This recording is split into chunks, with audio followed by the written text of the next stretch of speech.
Hello friends and entities of the internet, welcome to my 4th video. Today is very exciting. I'm going to be expanding on my very first video that I made about birthdaygate. Now that season 5 has come out, I have a lot of new thoughts and I have so much to talk about. I still have the balloon from the old video. Just kidding, I got a new one and it's Byler colored, yay!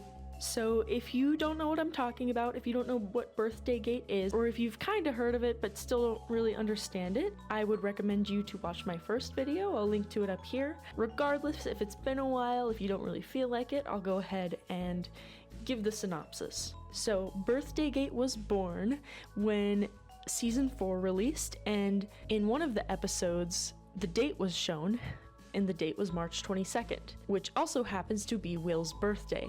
Fun fact, Will's birthday is the only birthday in the show that is explicitly stated.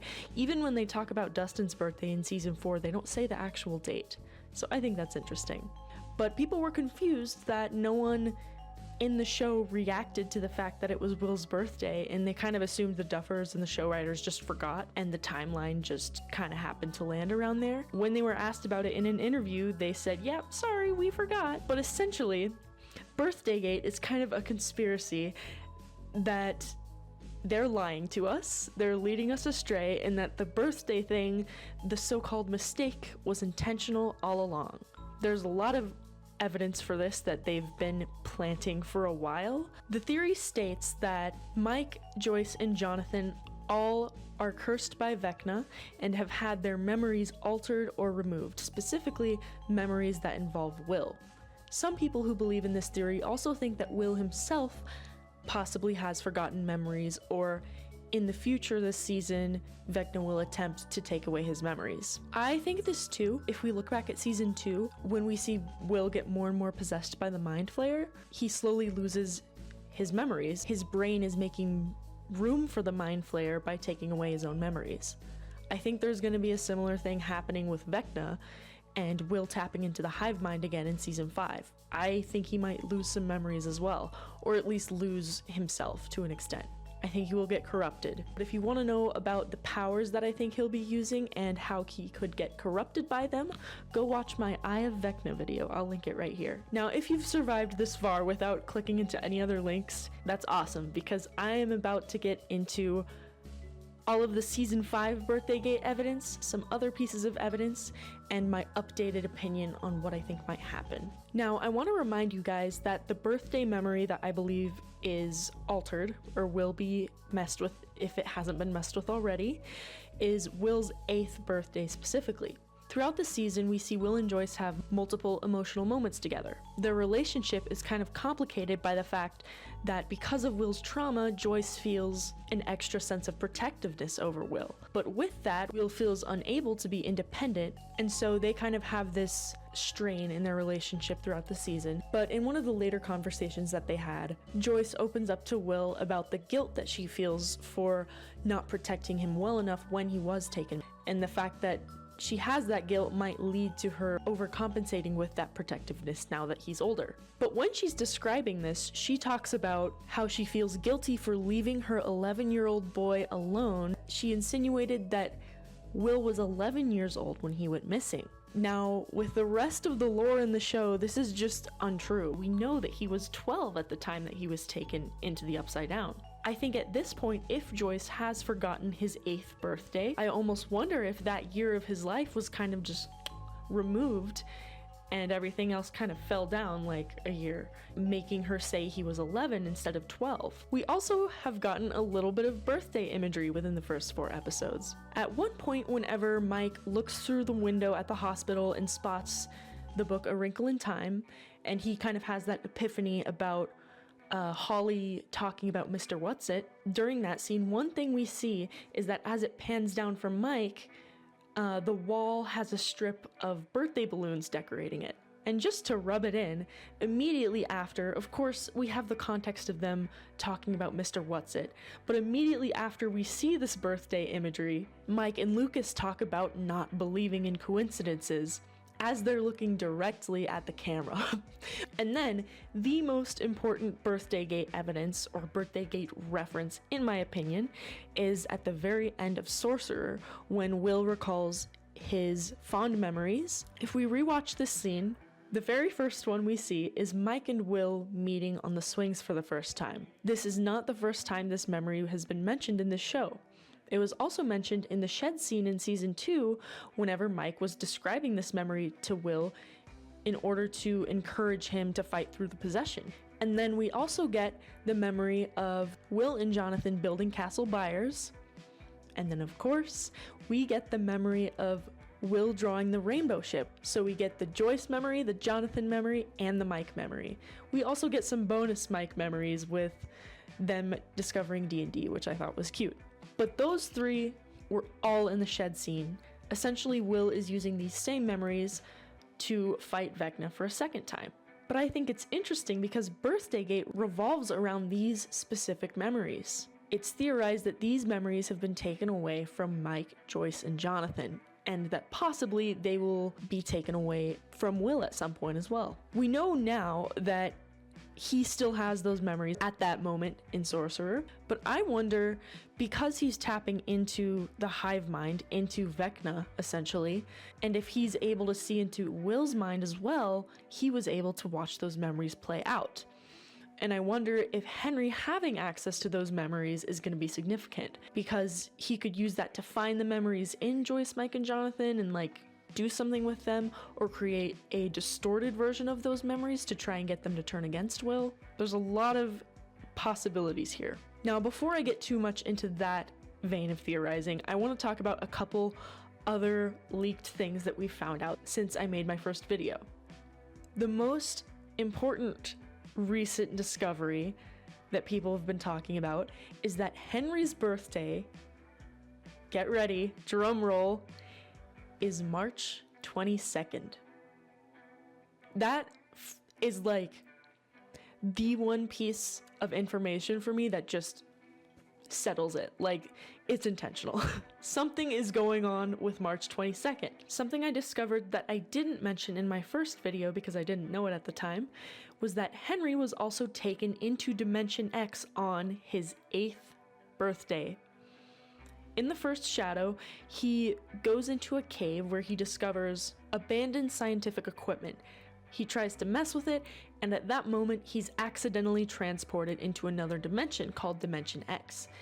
This dimension looks really similar to the Upside Down in the show, but when the flashbacks of Henry are shown, it looks quite different, and it is distinguished as different from the Upside Down in the first shadow, I believe. If the mention of a cave rang a bell for you and you don't know a lot about the first shadow, that might be because you remember Henry being afraid of the cave in Volume 1.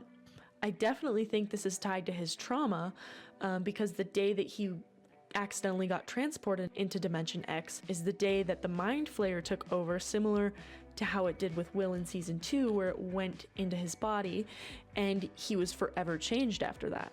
This is why a lot of people believe that Henry and Vecna are kind of separate entities, and that Henry is in fact under the control of the real villain of the series, the Mind Flayer. One other little interesting thing in the show is that across from Henry Creel's house is a playground. On that playground, we have a couple very specific props. One of them, the one that is most central, the biggest, the most emphasized when you look at that area, is the rainbow ship. The rainbow ship being connected to the birthday memory. One other thing we see is a swing set with 2 swings, which looks very familiar. In addition, one of the swing sets is broken, and if I'm looking at it correctly, or if I remember correctly, I believe it would be the swing that Mike was swinging on that's broken. And if my idea of birthdaygate is true, the fact that Mike's specific swing is broken is interesting to me. Another thing you'll see in this park is a carousel. Now, this isn't connected with any of Will's memories specifically, at least the ones that were mentioned in the shed or at the end of Sorcerer, but it is connected to Holly, and she is also a victim of Vecna. Will also saw through her eyes when she was spinning on that carousel, and I wonder if there is a connection to this carousel or to carousels that Will has. One reason why I wonder that is because in the Rinkomania episode in season 4, when we see all that birthday imagery in the background, one of the things we see is a carousel. Granted, it's a different type, it's got like the little horses on it and stuff, but I think that prop is an interesting choice. So basically what I'm trying to say is that I think it's interesting that Will's memories, the ones that are involved in Birthdaygate, are kind of symbolically tied to a park that is mirroring the Creel house, especially considering all of Henry and Will's connections. The one memory that's not accounted for is the Castle Byers memory. I don't have a perfect explanation for this, if this is in fact intentional, but I saw someone on Tumblr saying that Castle Byers could actually be represented by the Creel house itself. I want to dive a little bit more into the rainbow ship imagery that we see in the show. We actually got a brief look at some rainbow ship related imagery in season 5 so far. In that same scene where we see the birthday balloons on the wall, we see Mike looking at a rainbow puzzle. People were able to find the full version of this puzzle, what it looks like when it's put together. I'll show a picture right here, but it's essentially a Rainbow Bright puzzle of a rainbow ship. Here's the kicker. In the first shadow, it opens up with showing a ship at sea, and this ship is known as the USS Eldridge. This ship was used for a secret government experiment called Project Rainbow, and this ship was captained by Dr. Brenner's father, Captain Brenner. In 1943, an experimental device was brought on board and activated. Hell ensued, and the ship got temporarily transported to Dimension X. This is the same dimension that Henry was transported to on his 8th birthday. Everyone on that ship was killed by Demogorgons except for the ship's captain, Captain Brenner. Now, part of the reason why Dr. Brenner, Martin Brenner, the one we know from Stranger Things, is so obsessed with this mind control stuff and with alternate dimensions is because of the stories he heard from his father. Project Rainbow was part of the inspiration for Dr. Brenner's Rainbow Room. I want to talk a little bit about time travel. It's been widely speculated that time travel might be something that is part of the story in season 5. In a way, we kind of already have it. Whenever we see Max going through Henry's memories in the first volume, in a way, she's kind of transported back in time. But if they decide to go full dive with all the time travel stuff, I think it's possible that Will's drawing of the rainbow ship is connected to the disaster that happened in 1943. This is kind of a stretch, but if you guys remember in season 2, when Will was possessed, or at least starting to become under the influence of the Mind Flayer, he was drawing the tunnels. He was doing this almost unconsciously and described the visions that he was seeing as now memories. Some people think that he wasn't just mapping out the tunnels, but that he was creating them in real time. So if we go back, if we suspend disbelief for a second, I think his drawing of the rainbow ship could have been another version of some kind of now memory, or for him, a memory from 1943. Perhaps he was already connected to Henry at this point. Perhaps there's some weird time travel involved. I don't know. Either way, I think that memory of him drawing the rainbow ship on his 8th birthday is significant, and I think there's more to the story. Now, I mentioned mindscapes, and I have a couple fringe theories that aren't big enough to make into its own video, so I'm just going to include one here. Essentially, some people think, as do I, that the Upside Down is actually a mindscape, or at least some sort of mindscape that was accidentally created or summoned as a tangible and real alternate dimension. We constantly see characters going into mindscapes in Stranger Things. We see this with Elle when she goes into Billy's mindscape. We see this with Max when she's in Vecna's mindscape in season 5, and when she's in her own mindscape. We see this with Elle when she went into her own memories. And a recurring theme that we see with accessing these memories through mindscapes is that they're usually separated by walls and doors, but overall it's pretty disorganized. There's like looping that happens. You'll open the door and go completely somewhere else. In season 5, we see Elle trying to get information out of this military guy, and she goes inside his mind and finds the memory that he really does not want her to know about. And because it's so buried and so protected, it's manifested physically in the mindscape as a door that's almost impossible to open. Now, I think this idea of repressed memories being behind harder and harder to open doors is super interesting, and I think it'll definitely be reused later in the season. But the reason why I bring this up is because something that was introduced in Volume 1 that I think could be tied to this is that the Upside Down has a huge wall.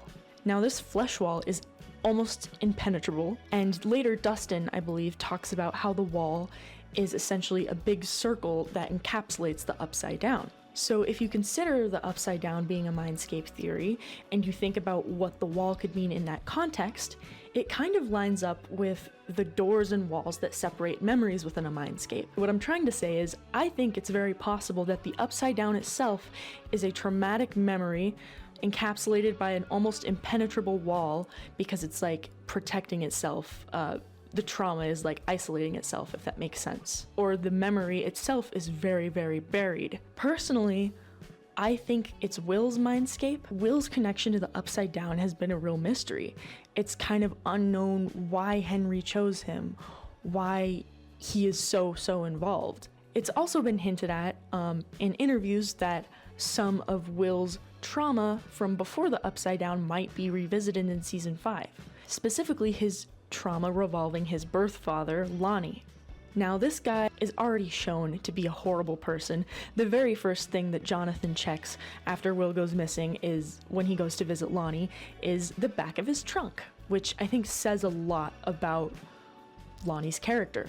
So essentially, this theory is that the Upside Down is one of Will's memories inside his mindscape, that it's surrounded by walls that separate it from other memories, and that it was possibly manifested into physical reality, turned into some kind of alternate dimension accessible from the real world. And I think it could have been an accident. I actually think it's very likely that Elle was involved in this process. It's also interesting to think about the walls of the Upside Down being memory walls, because it implies that there's memories outside of it. Because the wall is shown to be completely impenetrable, an idea I've had for a while is that it could maybe be accessed from the other side. But if it's a circle, how exactly would you get to the other side? Well, you would have to access those other memories and find the wall through those.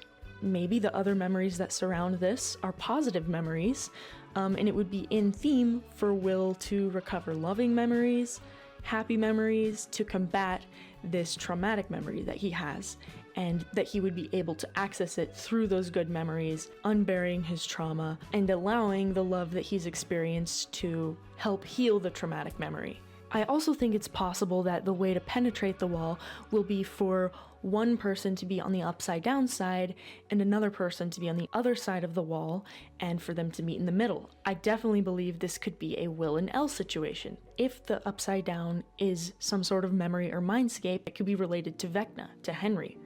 Maybe the Upside Down is his most traumatic memory, which is when he went into that cave and got transported to Dimension X. And the Upside Down is kind of a weird copy mix of Hawkins and Dimension X. If I think even further out of the box here, I almost wonder if it could be some kind of combined memory, but like the Hawkins part representing Will's trauma and the Dimension X part representing Henry's trauma, and them kind of combining in a really weird way. That would explain the Henry-Will connection, because they're literally connected through this dimension that represents both of their memories. But that's just kind of theorizing off of a theory, off of a theory, off of a theory, so I may be getting too off track here, but just in case they go that direction, I wanted to put it out there. Because I do think the similarities we see between mindscapes and the Upside Down is not unintentional. The fact that it's also stuck on the day that Will went missing is also significant. Maybe something happened on that day that we were never shown. Another interesting thing to note is that one of the movies that was super recommended by the Dovers to watch before season 5 was Eternal Sunshine of a Spotless Mind. Now, this movie is all about memory. It's all about forgetting memories, recovering them, what those memories mean to us, how certain memories can't be taken away, how memories are tied to people, and all these other things. And I think it's significant that they chose this movie. They have already showed us how significant memories are, especially when it comes to fighting corruption, when it comes to Will, using the powers of the hive mind. And so it makes total sense that manipulating memory would be a story point they would use this season. Additionally, memory is also often tied with things like music. It's been leaked that there may be a mixtape for Will in season 5. Whether Jonathan made it or Mike made it is up for debate, but maybe that could be tied to memory. Letters could be tied to memory, or a way to remind someone of something forgotten. I also think this could be tied into the painting lie. If Will or Mike forgets the other at some point, looking at that painting might bring up some buried memories. There's just a lot of ways you could trigger bringing up a buried memory that I think would work really well with the story in Stranger Things. Specifically for Joyce, Mike, and Jonathan, it would make sense for Will to use the same memories that he used to save himself, that they used to save him in season 2, to save Joyce, Mike, and Jonathan. And all this memory stuff also very much contradicts what Vecna's trying to do. It's shown time and time again in this show that love conquers Vecna specifically, and that powers are awakened by one of two things, anger or love. When Will's powers were awakened in season 5, it was definitely love related with those memories that we see, but of course I think he's also angry that his loved ones are being attacked. Specifically right at the end there, as the Demogorgon was about to get Mike, and he was like, not happening. I also kind of have a theory that Vecna left Will on the floor for a reason. I think he might have planned for Will to awaken his powers. I think he tried to do it through anger by talking down to him, saying he doesn't belong in this world, attacking his sexuality specifically. I believe he was trying to get him to awaken his powers using that anger, but Will ended up going the love route. But I think Vecna is still going to try and use this toward his plan. I think his plan is to get Will tapped into the hive mind so that he can tap into Will, and so that Will can become corrupted and he can use him as he pleases. But the way to combat this kind of corruption would be through memory, through loving memories. This is where birthdaygate comes in. Like I said, lots of ways to unlock memories. Another interesting thing to mention is that Stranger Things often references MK Ultra. It's also inspired by the conspiracy called the Montauk Project, both of which involve mind control. Another thing that comes along with mind control is memory manipulation and memory removal. It's interesting to consider this too when we think about how Will, it's basically been confirmed through season 5 that he's lost a lot of the memory of what happened in the Upside Down, the most traumatic part specifically. This could be related to him being traumatized. That is true. But with this essentially revolving around a secret government project that revolves around mind control, I also don't think it's crazy to think that the government could have been involved with this memory erasure process somehow, or that they could have been involved in erasing some of Henry's memories. Stranger Things likes to connect the supernatural evil to the real world evil a lot, and I think if they made memory manipulation a tactic that both Vecna, the Mind Flayer, uses and that the government uses against the kids, it would kind of tie those evils together. One fringe theory that I have that kind of relates here, maybe not, maybe it does, is in season 4 we see that Henry has a chip in his neck that does a couple different things. One of the things it does is track him, basically a little GPS in there. It also suppresses his powers, but it could do other things as well. I wonder if this chip was blocking certain memories or manipulating memory in some way. I don't know.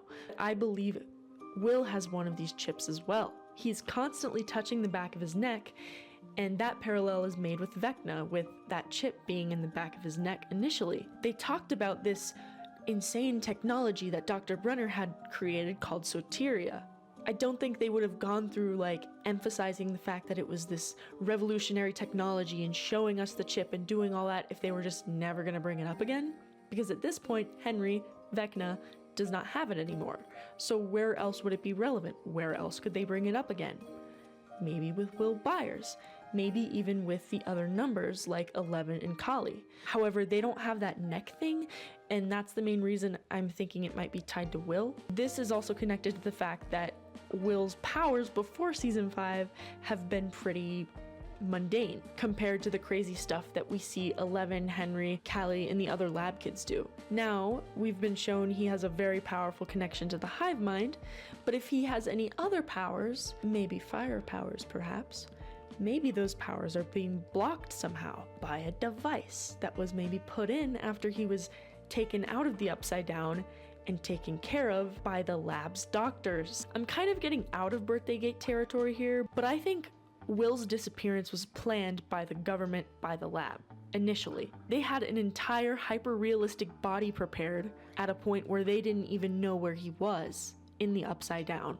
How would they have gotten it that accurate that quickly? Unless maybe they already had it on hand? I think they were planning on kidnapping Will, possibly for experiments. There's a couple theories that Lonnie could have been involved, that he was paying off his debts that he had to the government, and that Lonnie was basically selling him off to the government, as sad as it sounds. But the Demogorgon, Vecna, whoever, intervened in that plan, and he ended up flipping to the Upside Down. And when this happened, the government still didn't want to be blamed for this, of course, so they could have just used the body and just used the plan that they had prepared for the scenario that didn't happen. This just makes sense to me in the story, considering all these little clues that kind of come together. But the reason why I talk about this in terms of birthdaygate and memory manipulation is when we see Hopper and Joyce find Will in the Upside Down, he seems to be unconscious when he has the vine down his throat, but then when he dies and they bring him back to life through CPR, he's awake. But then the next time we see Will, he's passed out in the hospital. And of course, he could just be catching up on his beauty sleep. He could have been put in a medically induced coma in order to heal. But I wonder if while they were taking care of him medically, they could have done a couple things. They could have manipulated his memory. I mean, we're literally talking about MK Ultra here. They had him in their hands finally. They could have even put a chip in his neck. I think they are also involved in this memory manipulation stuff. But yeah, hope you guys enjoyed my video. Although there wasn't like a ton of evidence in season 5, I think there's a lot of story elements that work really well with birthdaygate as well, and I hope you guys enjoyed my theorizing. If any of it comes true, I hope you guys don't feel spoiled, because people told me about that in my iGate video. They're like, damn, I feel like you spoiled the season because of how right you are, and I'm like, I'm sorry. I just like to theorize and tell myself that I'm right until it makes sense, and then it comes true. Who knows, maybe I'm a prophet. But with that being said, you guys should trust me when I say that birthdaygate is real, and also that Byler is endgame. Thought I wouldn't have a chance to mention them in here, did you? You like the color of my birthday balloon? You like the color of my hat? If anyone has specific theories they want me to expand on, that they've heard about, that they want me to look into, please comment them down below. And while you're at it, if you like my videos, you should subscribe. I plan on making more Stranger Things videos after Volume 2 comes out, and after the finale comes out perhaps, but I'll also be talking about other things I'm interested, other theories, stuff like that. I'm not sure, we'll see. This YouTube thing is still kind of new and unexpected, but yes. Again, thank you guys for the support. I didn't expect so much support. Like, starting these videos, I went in with a really doomerist mindset, like, oh, I'm gonna get so much hate, but I've gotten so many lovely comments, and it makes me so happy when I see them. Even if I don't reply to you, just know that I love you guys, and thank you. And with that being said, I will see you guys in the next one. Peace out.